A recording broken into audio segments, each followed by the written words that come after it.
Hello friends, आज के इस वीडियो में हम लोग सीखेंगे सी प्रोग्रामिंग लैंग्वेज के अंदर एरे का कॉन्सेप्ट।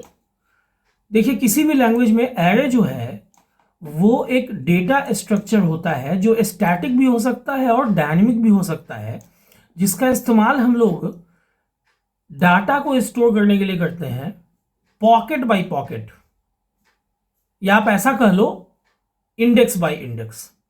यहां पे जो डेटा होता है ना वो ऑलवेज सेम टाइप का डेटा होता है, ठीक है।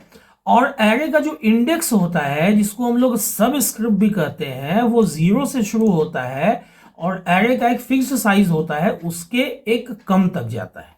पहले हम लोग इतना समझ लेते हैं।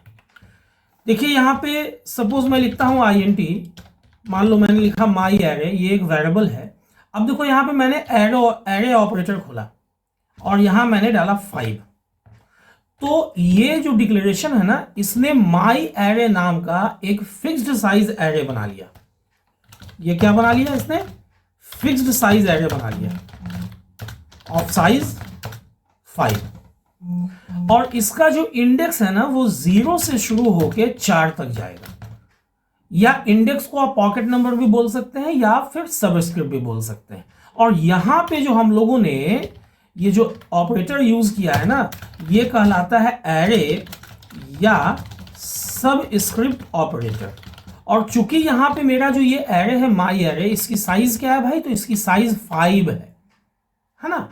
तो ये 5 एलिमेंट रख सकता है, लेकिन पांचों जो एलिमेंट होगा वो कंसेक्यूटिव मेमोरी लोकेशन में होगा और सब में सिमिलर टाइप डाटा जाएगा। अभी ये अनइनिशियलाइज्ड है। मान लो मैंने यहां पे इक्वल असाइन किया, ऐसे इक्वल से असाइन कर रहा हूं मैं, और यहां पे मुझे अब 5 एलिमेंट डालना ही होगा, क्योंकि ये स्टैटिक एरे है और इसका साइज मैंने 5 डाल दिया है। सपोज मैंने फर्स्ट एलिमेंट 4 डाला, फिर 7, फिर 9, फिर 2 कॉमा देके, और चलो मैंने यहां पे अगेन चलो 10 डाल दिया, है ना। अब ये फिक्स्ड साइज एरे हो गया, ओके। लेकिन अब बात समझिएगा आप लोग, यहां पे जो माई एरे का 0 पॉकेट है, चूंकि एरे का इंडेक्स मैंने क्या बताया 0 से शुरू होता है, जिसको हम लोग सबस्क्रिप्ट भी बोलते हैं। तो 0 इंडेक्स पे 4 असाइन हुआ, माई एरे के 1 इंडेक्स पे 7 असाइन हुआ, उसी ढंग से 2 पे 9, 3 पे 2 और 4 पे 10 असाइन हो गया। अगर हम लोग अभी एक लूप चलाना चाहें टू ट्रैवर्स द एरे, ठीक है, तो यहां पे हम लोगों को एक, अगर हम लोग फॉर लूप ही चलाते हैं तो हम लोगों को एक वेरिएबल चाहिए होगा। मान लो मैंने वेरिएबल ले लिया इंडेक्स, आप i j k एलिमेंट कुछ भी ले सकते हो। तो अब इस इंडेक्स को आप 0 से शुरू करोगे और लेस देन 5 तक भी चला सकते हो या लेस देन इक्वल टू 4 तक भी चला सकते हो, लेकिन इंडेक्स को करना होगा प्लस प्लस। मैं यहां पे कमेंट लाइन में लिख देता हूं कि आप चाहो तो इंडेक्स को लेस देन 5 तक भी चला सकते हो, क्योंकि वो भी 4 तक ही चलेगा। और अब सपोज मैंने यहां पे प्रिंट किया /n, अगर मैं सिंपली %d करके कॉमा माई एरे के इंडेक्स पॉकेट में जो भी वैल्यू है मैं उसको यहां पे प्रिंट कर दूं, तो आप देखोगे जब मैं इसको एग्जीक्यूट कराऊंगा तो आप देखोगे कि अलग अलग लाइन में 4, 7, 9, 2 और 10 जो कि अलग अलग इंडेक्स में स्टोर्ड नंबर है, देखो वो यहां पे आपके सामने डिस्प्ले हो चुका है, ठीक है। लेकिन इससे ये नहीं पता चला कि वो कंसेक्यूटिव मेमोरी लोकेशन में है या नहीं। तो अगर मैं यहां पे सपोज %u का यूज करूं और उसके बाद एक /t लगा दूं और शुरू में मैं address of my array of index ये भी डाल देता हूं, ठीक है, कॉमा। तो अब देखो, ये जो पहला ये है ना address of my array index, जिसके लिए %u यूज हुआ है, ये एड्रेस निकाल के दे देगा अलग अलग पॉकेट का, और एक टैब के बाद अलग अलग पॉकेट का वैल्यू आपके सामने डिस्प्ले हो जाएगा। आप लोगों के लिए मैं इसको एक बार फिर से एग्जीक्यूट करा के दिखा देता हूं। तो देखो यहां पे ये एड्रेस है 6487552, यहां पे 4 असाइन है, और चूंकि ये मैं 32 बिट के मशीन पे इसको एग्जीक्यूट करा रहा हूं तो INT ने 4 बिट लिया है, 4 बाइट एक्चुअली लिया है। और 4 बाइट के बाद 7 है, फिर 4 बाइट के बाद देखो 9 है, फिर 4 बाइट के बाद 2 है, फिर 4 बाइट के बाद 10 है। तो इससे ये साफ पता चलता है कि कंटिन्यूअस मेमोरी लोकेशन में सेम टाइप डाटा का स्टोरेज होता है। अगर मैं यहाँ पे मान लूँ इसको मैं 8 डाल दूँ और यहाँ 9 की जगह कैपिटल A डाल दूँ, तो यहाँ पे देखो पहला जो आपका नंबर है वो INT है, जबकि दूसरा जो नंबर है, जो मेंबर है, जो एलिमेंट है, जो डेटा है, वो आपका डबल है। और तीसरा एलिमेंट सपोज मैं यहाँ 2.5 डालना चाहता हूँ, बहुत ध्यान से इसको समझेंगे, और यहाँ पे एक्सप्लिसिट टाइप कास्ट ऐसे मैं कर देता हूँ। लेकिन उसके बावजूद जब आप इसको कंपाइल करोगे तो चूंकि आपका जो माई एरे है 5 पॉकेट का, इसका बेसिक टाइप क्या है, INT है। तो देखो ये सब जगह INT ही वैल्यू इसने डिस्प्ले किया। हाँ, जहां पे मैंने A असाइन किया था, A का ASCII कोड 65 आ गया। ठीक है, तो इससे ये बात साफ पता चलती है, जो मैंने यहाँ पे ऑलरेडी लिखा है, कि एरे जो है वो एक तरह का डेटा स्ट्रक्चर है जिसका इस्तेमाल हम लोग सेम डेटा टाइप को कंटिन्यूअस मेमोरी लोकेशन में स्टोर करने के लिए करते हैं। और इसका एक्सेसिंग हम लोग इंडेक्स वाइज करते हैं, जहां इंडेक्स जो होता है ना वो 0 से शुरू होता है और साइज के कम तक जाता है। अब एक चीज मैं यहां पे आप लोगों को और बताना चाहूंगा, अगर मैं यहां पे मान लो ये 5 मैं नहीं देना चाहता हूं, कोई बात नहीं है, चूंकि मैं यहां इनिशियलाइज कर रहा हूं, है ना। तो इनिशियलाइज जब आप करते हो ना, तो यहां पे आप साइज नहीं दे सकते हो in the case of single dimensional array. ये आपका कैसा एरे है, ये आपका 1 डायमेंशनल एरे है, जिसको हम लोग 1D एरे बोल देंगे। ठीक है, और अब देखो आप इसको एग्जीक्यूट करा के कोई प्रॉब्लम नहीं आने जा रहा है। ये जो है आपका सेम आउटपुट देखो इसने दे दिया। ठीक है, लेकिन मान लो कि अब आप एक चीज यहां पे मैं और बताता हूं आप लोगों को, इसमें देखो बेनिफिट क्या है। मान लो कि मैंने यहां पे साइज नहीं दिया, तो अब मैं यहां पे 4, 5, 9 तीन ही एलिमेंट डालता हूं। साइज नहीं देने से ये आपके पास एक इंडिपेंडेंस हो जाता है। अब जो आपका इंडेक्स चलेगा ना वो 0 से 2 चलेगा, और साइज जो है वो इसका 3 है। क्यों भाई, क्योंकि अब यहां पे तो मैंने साइज नहीं डाला, लेकिन यहां पे चूंकि मैंने 3 मेंबर अलाउ किया है, यहां पे असाइन किया है माई एरे में, 0, 1 और 2 पॉकेट में, 0, 1 और 2 इंडेक्स में, 0, 1 और 2 सब स्क्रिप्ट में। तो अब जो आपको लूप चलाना है वो लेस देन इक्वल टू 2 तक चलाना है या लेस देन 3 तक चलाना है। देखो यहां पे एग्जीक्यूट करा के, अब देखो यहां है ना, एड्रेस के साथ ये देखो 3 वैल्यू ही आया। यहां पे अब एक चीज और, चलो एड्रेस का तो पता चल गया। अब जहां तक बात देखो प्रिंट करने की है, तो एक तो हम लोग ऐसे प्रिंट करते हैं, ध्यान दीजिएगा, बहुत ध्यान से इसको समझिएगा, एक ही वीडियो काफी होगा एरे के कॉन्सेप्ट को समझने के लिए। अगर मैं लिखता हूं माई एरे ऑफ आई, ओके, ये तो चलो एक ढंग से दे देगा। एक टैब छोड़ के अगर मैं दोबारा से एलिमेंट को प्रिंट करता हूं, लेकिन इस बार मैं लिखता हूं कॉमा देके आई ऑफ माई एरे, देखो ये भी सेम आउटपुट देगा। और अगर एक टैब छोड़ के अगेन में %d, एक्चुअली 4 तरीका है, मैं चारों को यहां पे बता देता हूं, बहुत ध्यान से समझना। हर एक एरे अपने आप में एक पॉइंटर होता है, मैं ऐसे भी लिख सकता हूं वैल्यू एट, हालांकि पॉइंटर का कॉन्सेप्ट मैंने आप लोगों को नहीं बताया, जिसके बारे में मैं अभी आगे आने वाले वीडियोस में बताऊंगा। फिलहाल आप लोग ऐसा समझो कि माई एरे जो है ना, उसके बेस एड्रेस से आई पॉकेट आगे तक जो वैल्यू है, तो शुरू में आई का वैल्यू 0 है, तो माई एरे जहां पॉइंट कर रहा है वहां पर का वैल्यू, तो माई एरे जो है वो 0 पॉइंट पर, 0 वाले पॉकेट पे पॉइंट करता है। ठीक है, ऑलवेज ये चीज याद रखना। आप यहां पे चाहो तो ऐसे एस्ट्रिक देके आई प्लस माई एरे भी यूज कर सकते हो। तो अब आप देखोगे कि 4 बार आपका ये तीनों वैल्यू आएगा, एक एक टैब छोड़ के। अब देखो यहां माई एरे ऑफ आई जो मैंने लिखा, /n%d/t%d, चलो सही है। माई एरे ऑफ आई तो हम लोगों ने लिया ही नहीं है, हम लोगों ने क्या लिया है, इंडेक्स लिया है। तो चलो यहां पे आई को हम लोग क्या कर देते हैं, इंडेक्स, क्योंकि वेरिएबल का नाम मैंने इंडेक्स ले रखा है। कोई बात नहीं, ये प्रॉब्लम अक्सर आप फेस करोगे, आपको याद नहीं रहेगा कोड लिखने के समय में, तो जहां जहां मैंने आई यूज किया वहां वहां मैंने उसको क्या कर दिया, इंडेक्स कर दिया। अब आप देखो यहां पे चारों तरीके से हम लोगों ने इसको देखो डिस्प्ले करके दिखा दिया आप लोगों को, है ना, ये चारों तरीके से। यहां पे आपको अक्सर बहुत सारे वीडियोस में भी और इवन बुक्स वगैरह में भी आपको एक ही तरीका मिलता है माई एरे ऑफ इंडेक्स, या बहुत ज्यादा मिलेगा तो इंडेक्स ऑफ माई एरे मिलेगा, है ना। लेकिन ये दो तरीका, ये जो पॉइंटर वाला कॉन्सेप्ट वाला तरीका है, ये भी आप लोग थोड़ा ध्यान दोगे। आने वाले वीडियोस में जब मैं पॉइंटर आप लोगों से डिस्कस करूंगा तो वहां पे ये बहुत काम आने वाला चीज है, ठीक है।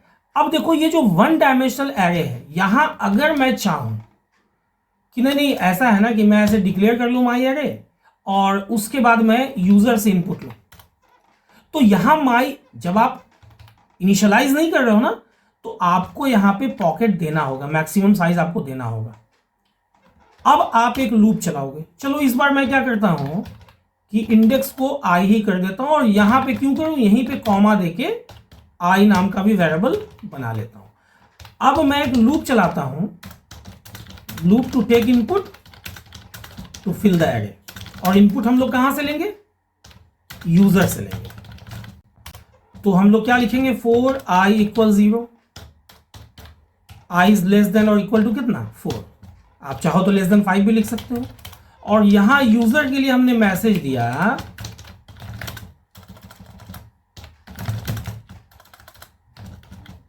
प्लीज इंटर एनी इंटीजर, जो कि एक्चुअली एरे के लिए डेटा एलिमेंट है, और इसको मैंने यहां स्कैनएफ करके कहां रखा, %d का इस्तेमाल करके, चूंकि int है, address of my array of I के अंदर। तो ये जो लूप है ये 0 से 4 तक चलेगा, मतलब 5 टाइम्स चलेगा, और हर एक नए वैल्यू को शुरू में 0 पॉकेट में, फिर 1 पॉकेट में, फिर 2 में, फिर 3 में, या फिर फाइनली 4 में ये असाइन कर देगा, है ना। अब ट्रैवर्सल के लिए हम लोगों को लूप चलाना होगा, कहां से, आई के 0 से कहां तक, लेस देन, आप चाहो तो लेस देन 5 चला लो, आपकी मर्जी है, ठीक है। और मैं एक ही तरीके से यहां प्रिंट करता हूं, मैं लिख देता हूं /n %d comma my array of I. आप चाहो तो बाकी जो मैंने और 3 तरीका बताया है ना, आप उससे भी कर सकते हो। तो वन डायमेंशनल एरे में आपने इससे क्या सीखा, यहां देखो मैंने इंडेक्स को नहीं हटाया, ये i++ है ना। तो आप लोगों ने अभी क्या सीखा कि कैसे आप यूजर से इनपुट ले सकते हो, लेकिन इसी बहाने आप लोगों ने ये भी चीज सीख लिया कि यहां पे साइज डालना इंपॉर्टेंट होता है। अब देखो ये फिक्स साइज का एरे हो गया है ना 5, मैंने क्या बोला कि ऐसा जो एरे होता है उसको स्टैटिक एरे बोलते हैं। तो अभी अगर आप देखो ये आपसे 5 वैल्यू लेगा ही, 5 ना तो 5 से कम लेगा और ना तो 5 से अधिक लेगा, और देखो पांचों वैल्यू को इसने क्या कर दिया, डिस्प्ले कर दिया, ठीक है। सिंपल सा चीज था। तो वैसे एरे जो है सी में 3 टाइप का होता है, one dimensional array, 2 dimensional array, जिसमें कि 2 डायमेंशनल एरे को हम लोग क्या बोलेंगे, 2 डायमेंशनल एरे को हम लोग मैट्रिक्स के नाम से जानते हैं, या फिर लिस्ट के नाम से भी जानते हैं, या टेबल के नाम से जानते हैं। तो बहुत ध्यान से समझिएगा। देखिए यहां पे क्या है ना, अगर मैं यहां लिखता हूं int, मान लो माई 2D एरे। अब 2D एरे में आप अगर चाहते हो कि 2 रो में मेंटेन करूं और 3 कॉलम में मेंटेन करूं, मतलब कि टोटल कितना एलिमेंट हो जाएगा, 6 एलिमेंट। तो आप देखो इनिशियलाइज कर दो, 6 एलिमेंट आपको डालना ही होगा। तो आप डालते हो 4, 6, 9, 2, 4, 1, 2, 3, 4, 5 एंड मान लो 7 कॉमा देके। लेकिन ये तो आपका 2D एरे बन गया, ये आपका क्या बन गया, 2D एरे बन गया। इसी को हम लोग क्या बोलते हैं, इसी को हम लोग मैट्रिक्स बोलते हैं, या इसी को हम लोग क्या बोलेंगे, टेबल भी बोलेंगे, है ना। और चूंकि 2 डायमेंशनल है तो चलो यहां पे मैं i और j ये 2 अलग अलग वेरिएबल ले लेता हूं, एक रो के लिए एक कॉलम के लिए। यहां पे रो कौन सा है, यहां रो जो है ये जो पहला वाला पैरामीटर है ना, जो एरे ऑपरेटर में हम लोगों ने डाला है 2, वो है। अगर मैं चाहूं तो इसको i, j की जगह आप लोगों को ज्यादा बेहतर समझ में आए, इसके लिए मैं रो कॉल ले लेता हूं। अब देखो आपको यहां लूप किस लिए चलाना है, loop to traverse the array. तो आप यहां लिखते हो 4 रो इक्वल्स 0।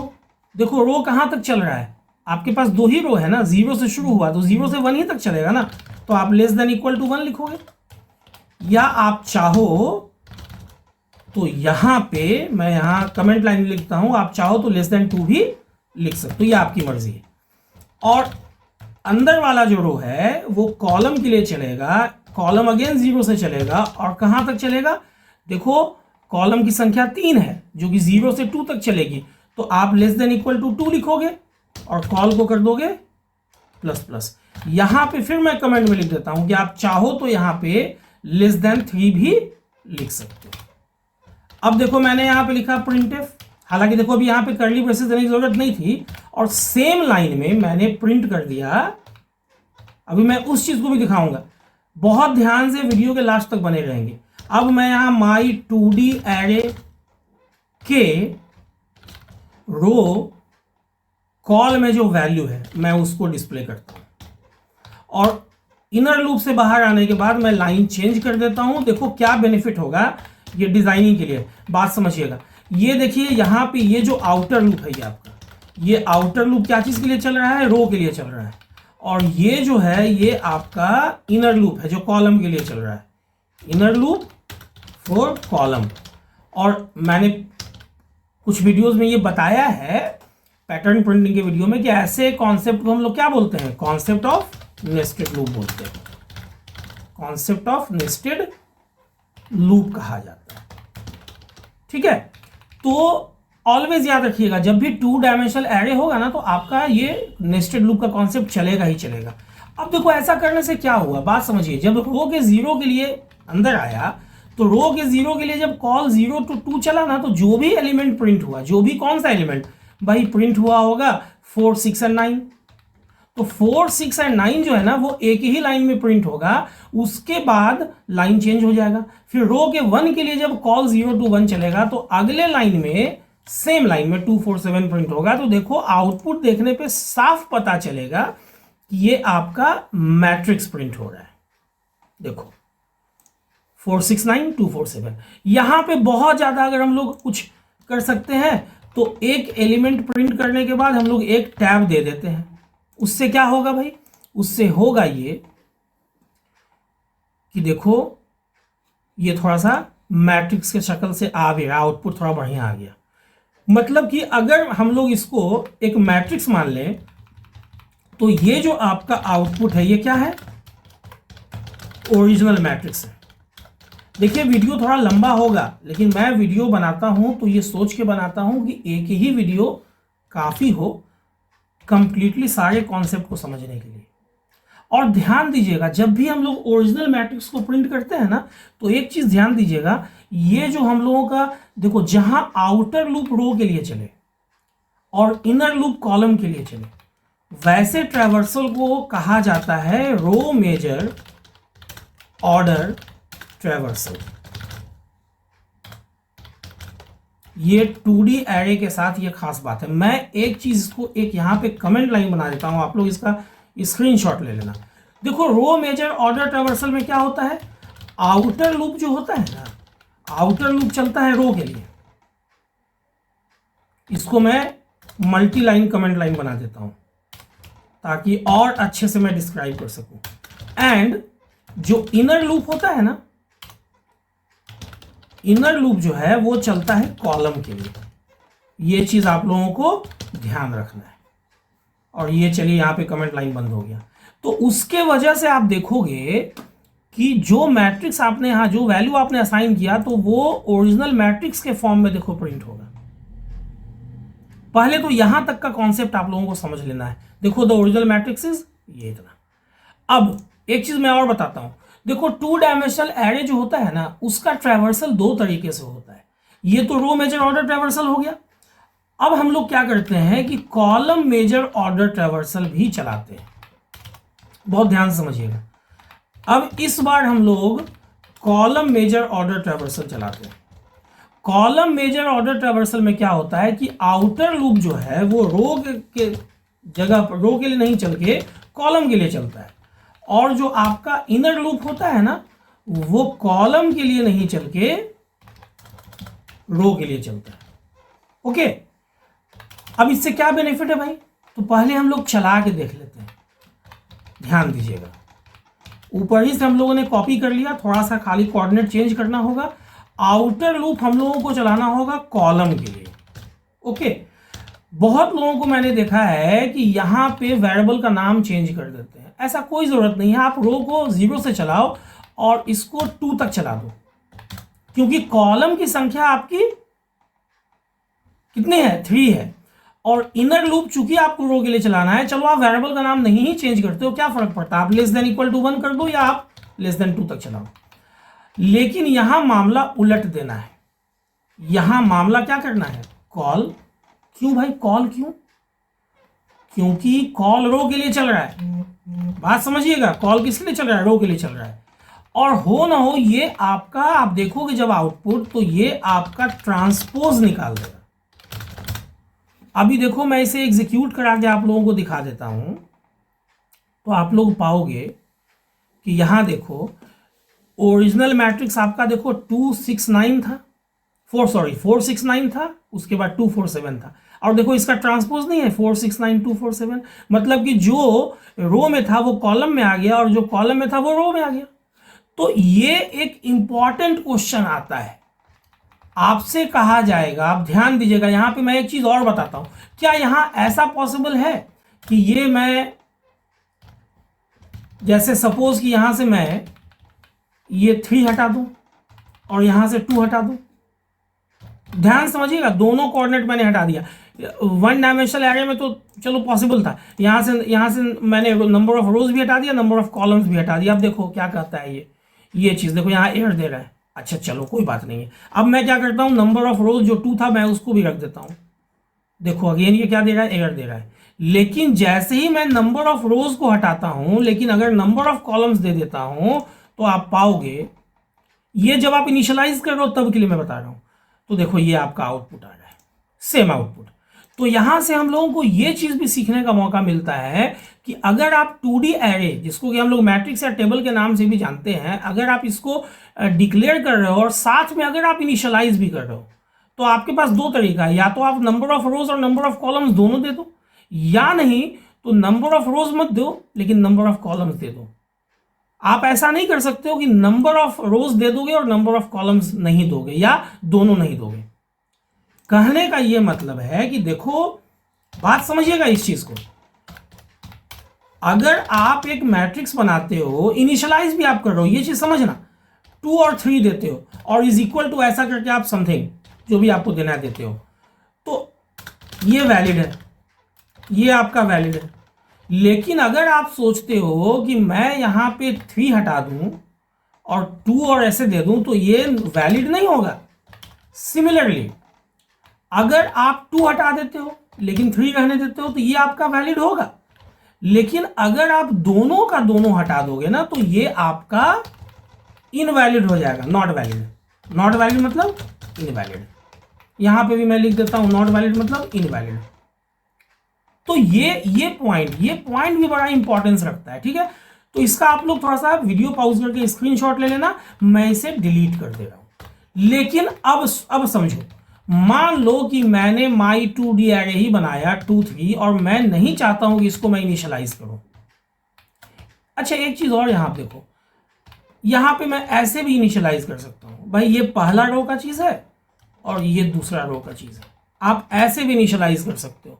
यहां पे चलो रहने दो ना, दोनों मैंने दे दिया तो क्या फर्क पड़ता है, मैंने बताया ना, ये भी वैलिड ही होता है। देखो सेम आउटपुट आएगा, देख लो, तो ये भी एक तरीका है। लेकिन अगर आप चाहते हो कि आप इनिशियलाइज नहीं करोगे, तो उस केस में तो आपको ये देना ही है। अब क्या होगा, अब आपको यहां पे एक लूप चलाना होगा, loop to fill the matrix after taking input, after taking input. तो इसके लिए आप कैसे लिखोगे लूप? अब इसके लिए आप कॉलम मेजर ऑर्डर में नहीं लिखना, आप रो को चलाना 0 से, क्योंकि बाय डिफॉल्ट जो असाइनमेंट होता है ना, वो रो मेजर ऑर्डर में होता है, तो इसको हम लोगों को ज्यादा कुछ वैसे करना नहीं है। लेस देन इक्वल टू कहां तक मैं चलाऊंगा, 1 तक, क्योंकि नंबर ऑफ रोज आपका 2 है। आप चाहो तो मैं यहां कमेंट लाइन में लिख देता हूं कि आप चाहो तो रो को लेस देन 2 तक भी चला सकते हो, है ना। और ये तो आउटर लूप हो गया, ये क्या कौन सा लूप हो गया, ये आउटर लूप हो गया। आउटर लूप काहे के लिए चल रहा है, रो के लिए चल रहा है, ठीक है। और अब हम लोगों को, मैं यहां फिर कमेंट लाइन में लिख देता हूं, इनर लूप अब चलाना होगा। क्या चीज के लिए? For column. और इनर लूप कैसे चलेगा? हम लोग लिखेंगे for col equal 0, col less than equal to 2, क्योंकि नंबर ऑफ कॉलम्स अपने पास 3 है। आप चाहो तो कॉल को लेस देन 3 भी चला सकते हो। और यहां पे देखो प्रिंटफ, आप यहां लिख देते हो न्यू लाइन में मैसेज इंटर एनी इंटीजर, और स्कैनफ करके आपको इनपुट लेना होगा। %d आप यूज कर रहे हो, चूंकि मैंने INT टाइप एरे बनाया है। अगर आप फ्लोट, डबल या लॉन्ग डबल या ऐसा कुछ भी आप यूज करते हो तो उसके हिसाब से जो भी फॉर्मेट स्पेसिफायर है वो आप यूज कर लेना। और यहां address of my 2D array of i j, ऐसा आप लिख लेना। अब देखो यहां पे इनर वाले फॉर लूप में अपने पास 2 स्टेटमेंट है, तो ये इनर लूप का स्कोप ऑपरेटर हम लोग मिस नहीं कर सकते हैं। और इनर लूप अपने आप में मल्टीपल स्टेटमेंट का कलेक्शन है, तो आउटर लूप में भी हम लोगों को स्कोप ऑपरेटर देना होगा। लेकिन जो हम लोग डिस्प्ले करवा रहे हैं, है ना, जो डिस्प्ले करवा रहे हैं, इसमें फालतू चीज हम लोग हटा ही देते हैं, या चलो रहने दो। अब यहां जो हम लोग डिस्प्ले करवा रहे हैं, देखो यहां पे इनर लूप में सिंगल स्टेटमेंट है, तो हम लोग चाहें ना तो ये स्कोप ऑपरेटर हम लोग हटा सकते हैं। ठीक, चलो ये तो हो गया। लेकिन क्या ये वाला हटाना चाहिए? यहां पे देखो 2 स्टेटमेंट है। एक तो ये स्टेटमेंट हो गया, इनर लूप जो है वो आउटर लूप का पहला स्टेटमेंट हो गया, स्टेटमेंट नंबर 1। और ये जो प्रिंटफ स्लैश है ना, ये अपने आप में स्टेटमेंट नंबर 2 हो गया। मैं यहां लिख देता हूं, ये हो गया आपका स्टेटमेंट 1, किसके लिए? आउटर लूप के लिए। और ये हो गया स्टेटमेंट 2, किसके लिए? आउटर लूप के लिए। तो यहां नहीं हटाया जा सकता है। सिमिलरली आप यहां पे भी इनर लूप से हटा दो ना, इनर लूप से हटा लो, कोई फर्क नहीं पड़ता है, देख लो, क्योंकि इनर लूप के लिए ये स्टेटमेंट 1 हो रहा है। अब आप इसको एग्जीक्यूट कराओ तो ये क्या करेगा ना कि आपसे अब इनपुट लेगा। अभी देखो यहां पे मैंने क्या लिखा है, एम्परसन माई 2D एरे को IJ, अच्छा मैंने IJ यूज कर लिया है। देखो यही चक्कर होता है, यहां पे हम लोगों को रो कॉल यूज करना है ना, रो कॉल। ठीक है, ये चीज थोड़ा सा ध्यान देना, है ना, कि जो वेरिएबल आपने बनाया है ना वही वेरिएबल आप यहाँ पे यूज करोगे, जो डिक्लेयर किया है। अक्सर मैं पढ़ाने के समय में जो है ना यूज करता हूँ IJ, इसी वजह से कभी कभी ऐसा हो जाता है। आप देखो यहाँ मिटाने के चक्कर में एक सबस्क्रिप्ट ऑपरेटर एक्स्ट्रा लग गया था, कोई बात नहीं है, वो IJ का खेल है, उतना तो आप लोग समझ सकते हो। अगर मेरे वीडियोस में लगातार बने हुए हो तो इतना तो आप लोग समझ ही गए होगे कि चलो जो वेरिएबल का नाम है वो हम लोगों को देना ही देना है। अब देखो यहाँ पे हम लोगों को 2, 3 हमने लिया है, तो हम लोगों को 6 एलिमेंट डालना होगा। अब देख लो मैंने जो भी 6 एलिमेंट डाला, अब देखो आपका ओरिजिनल मैट्रिक्स भी प्रिंट हो गया और ट्रांसपोज भी प्रिंट हो गया। तो आज के इस वीडियो में आप लोगों ने क्या क्या सीखा? आप लोगों ने सीखा कि एरे होता क्या है। अगर हम लोग ये कहते हैं कि सिमिलर डाटा टाइप का कलेक्शन है और कंटिन्यूअस मेमोरी लोकेशन में रहता है स्टोर्ड, तो ये भी हम लोगों ने देखा कि कैसे सिमिलर टाइप डेटा का कलेक्शन है, कैसे हम लोगों ने एड्रेस निकाल के भी ये देख लिया कि हाँ भाई एड्रेस भी कंटिन्यूअस होता है। फिर हम लोगों ने देखा कि 1 डायमेंशनल एरे और 2 डायमेंशनल एरे के बारे में भी जाना, जहाँ 1 डायमेंशनल एरे को लिस्ट भी कहा जाता है और 2 डायमेंशनल एरे को मैट्रिक्स या टेबल भी कहा जाता है। 1 डायमेंशनल एरे तो बड़ा सिंपल एरे है, लेकिन 2 डायमेंशनल एरे में 2 तरह से ट्रैवर्सल पॉसिबल होता है, एक रो मेजर ऑर्डर और एक कॉलम मेजर ऑर्डर। और आप लोगों ने ये भी जाना कि रो मेजर ऑर्डर ट्रैवर्सल से ओरिजिनल मैट्रिक्स प्रिंट होता है, ट्रैवर्स होता है, जबकि कॉलम मेजर ऑर्डर से उसी का ट्रांसपोज निकल जाता है। अक्सर आप लोगों को एग्जामिनेशन में ये क्वेश्चन पूछा जाएगा। और एक्सेसिंग जो है वो इंडेक्स वाइज होता है, जहां इंडेक्स शुरू होता है 0 से। इंडेक्स को हम लोग सबस्क्रिप्ट भी बोलते हैं या पॉकेट नंबर भी बोलते हैं। और जो हम लोगों ने ऑपरेटर यूज किया था, ये बड़ा वाला ब्रैकेट, इसको सबस्क्रिप्ट ऑपरेटर या एरे ऑपरेटर भी कहा जाता है। इसके अलावा एक और एरे होता है, that is called multi dimensional array. तो उसके बारे में मैं आने वाले वीडियोस में आप लोगों को बताऊंगा, मल्टी डायमेंशनल एरेज में, नहीं तो मल्टी डायमेंशनल एरे के बारे में, नहीं तो एक ही वीडियो में अगर सारा बताने लगूंगा तो वीडियो थोड़ा लंबा हो जाएगा। तो उम्मीद करता हूं कि आज की इस वीडियो को देखने के बाद एरे का बेसिक्स तो क्लियर हो गया होगा और 1 डायमेंशनल एरे जिसको लिस्ट के नाम से भी जाना जाता है, प्लस 2 डायमेंशनल एरे जिसको मैट्रिक्स या टेबल भी कहा जाता है। इसका कॉन्सेप्ट भी क्लियर हो गया होगा। और 2 डायमेंशनल एरे के केस में रो मेजर ऑर्डर ट्रैवर्सल क्या होता है और उससे क्या प्रिंट होता है, और साथ ही साथ कॉलम मेजर ऑर्डर क्या होता है, उससे क्या प्रिंट होता है, ये भी आप लोगों ने जाना होगा। उम्मीद करता हूँ ये वीडियो आप लोगों को अच्छी लगी होगी, नॉलेजेबल लगी होगी, इन्फॉर्मेटिव लगी होगी। अगर वीडियो अच्छी लगी हो तो वीडियो को लाइक और शेयर करना ना भूलें। अगर चैनल पे नए आए हैं या चैनल को आप लोगों ने अभी तक सब्सक्राइब नहीं किया है लेकिन इस ढंग के वीडियो में इंटरेस्ट रखते हैं तो चैनल को सब्सक्राइब कर दें, और हाँ, बेल बटन को हिट करना ना भूलें, ताकि जो भी वीडियो मैं अपलोड करूं या पब्लिश करूं उसका नोटिफिकेशन आप लोगों से मिस ना हो, ताकि वीडियो मिस ना हो। वीडियो के अंत तक बने रहने के लिए आप लोगों का बहुत बहुत शुक्रिया, धन्यवाद, थैंक्स अ लॉट।